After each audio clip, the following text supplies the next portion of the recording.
It's Tepcocyclerepair. So I didn't upload a video last week, and let me tell you why. I've been busy as anything trying to get my shop up. You guys know that I work in this tiny shop back over here. I'm out of room. I'm just blowing out of that thing. I got a commercial sandblaster waiting to get put in a new shop. I got a bunch of tools and bikes backed up. I mean, it's crazy. So I needed a little bit of time to dig this trench that I'm standing on top of. And if you look out here, this trench goes from right in there. It's 80 feet long, and I got about 10 more feet to put on it. It's right back over there. So it's just to keep the water from running into my shop. So I'll put up a picture here so you can see what the water looks like when it's raining here. It just runs right down the middle where I would put the shop. Based on my lot right here, this is the only place I can put it. So I had to do that. So I was just busy on that last week. Now I want to give you an update on a couple things that are going on. The electric motorcycle, the battery is in California now. They're working on it, trying to get that battery fixed for me, or I'm gonna have to purchase a refurb battery. So I'm looking forward to that to see what happens.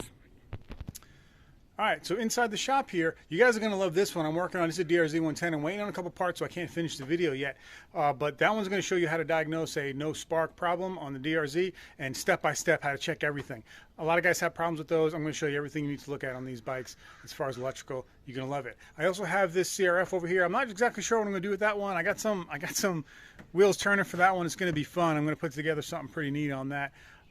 And I got a couple other bikes coming for fun projects and stuff. So I wanted to give you guys an update.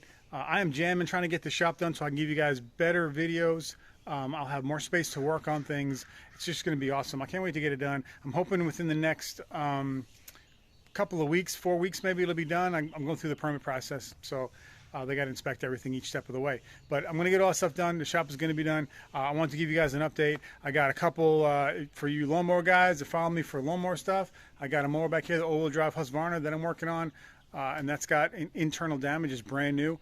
So I got some cool videos coming up, guys. So stay tuned. Do me a favor, hit the like button, subscribe, hit the bell for further notifications. This shop is going to be up, and we are going to be jamming. Until next time, guys, this is Tepcocyclerepair.